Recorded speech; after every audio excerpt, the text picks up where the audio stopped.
Florida, Takehara Strand, chair of Oahu Democrats, with our Senator, Karl Rhoads from Senate District 13. And I just want to say welcome to you, Senator Rhoads. And can you just tell us about where you were born and your childhood ohana? Well, I think I'm probably the only member of the legislature who was born on the shores of Lake Michigan during a blizzard.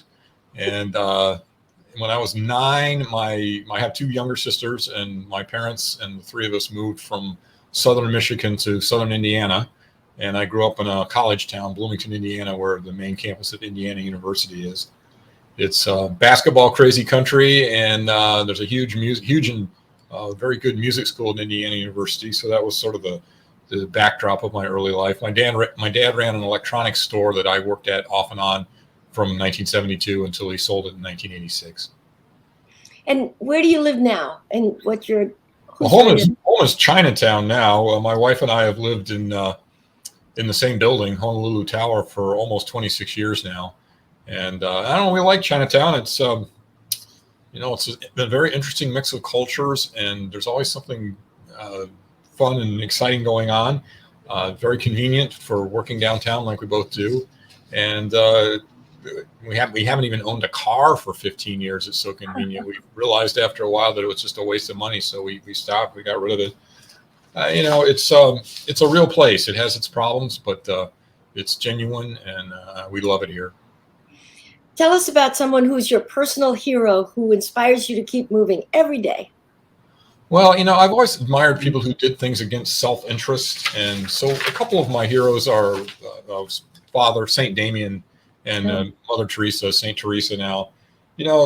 Especially Father Damien, he had to know when he went to Molokai that he was putting his life in danger for other people. And in fact, he was, and he ended up dying there. And I respect and admire that a lot. Politically, the same sort of theme.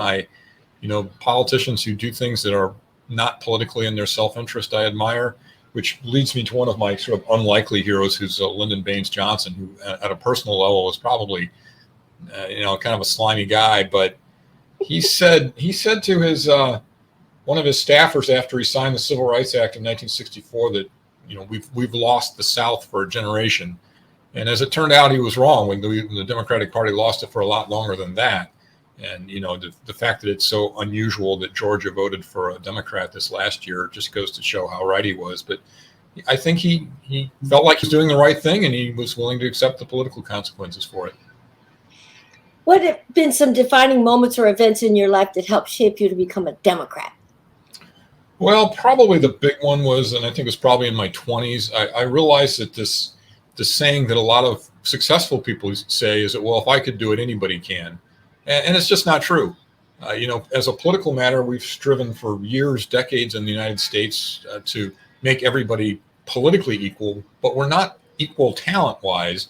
And just because one person can fight through the obstacles in their way and become successful doesn't mean that everybody can. And I think that's the idea that the Democrats look out for people who can't have a harder time looking out for themselves has always appealed to me. I don't like bullies, and I tend to root for the underdog. What does it serving the people mean to you, and why do you believe you're the right person to have the job of senator from District 13?